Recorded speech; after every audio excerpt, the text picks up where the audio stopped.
Posibleng koneksyon ng war on drugs ng nakarang administrasyon sa kaso ng mga nawawalang sabungero lumabas sa inisyal na investigation ayon yan sa DOJ. Ang pamahalaan maaaring kumuha ng serbisyo ng forensic expert kaugnay ng mga narecover ng buto sa Taal Lake. Si Luisa Erispe sa sentro ng balita.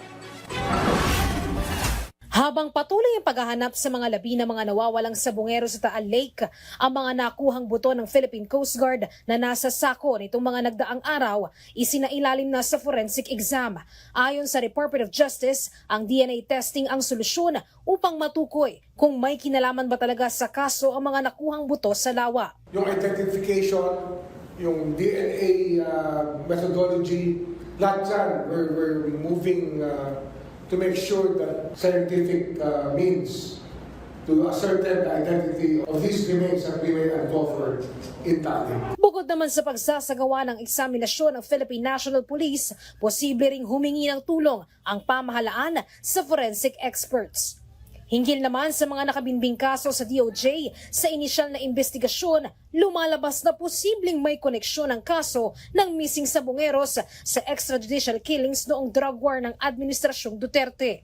Ayon kay Justice Secretary Jesus Crispin Remulla, may mga naarestong sospek sa isabong na sospek din umano sa drug war cases. Meron talaga nagkaroon ng isang incident na napagtagpi namin, napagtikit namin yung dalawang kaso na.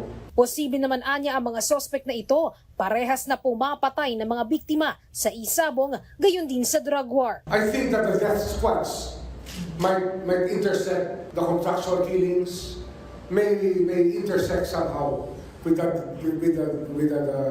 drug war and with the isabong. May mga taong parang involved sa pagpatay ng tao sa drug war at sa isabong. That's as far as we can trace right now, but we will have to establish clearer links to each other. Dahil naman dito, nakikita ni Remulla na posibleng mas marami pang labi na ma-recover sa Taal Lake at posibleng hindi lang mga labi na mga nawawalang sabungero. There can be more. Kasi sa drug war, ang dami rin nawalang tao eh. Hindi natin alam eh. There can be more. But yung sabungero, in accordance with the testimony of Alice Totoy, mukhang 100 na biktima sa sabong pa lang. Hindi yung drug war, parati pinag-uusapan yun. Kaya lang, mukhang nakasanayan ng nagtapon talaga ron.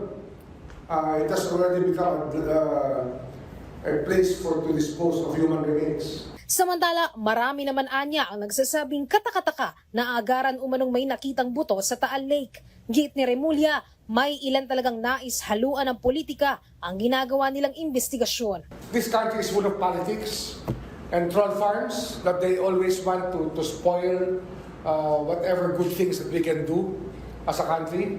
And that's part of politics. It's the politics that they want to practice, so be it. This is the interest of the state, and that is the interest of the people of the Philippines that we are talking about. Luisa Erispe, para sa Pambansang TV, sa Bagong Pilipinas.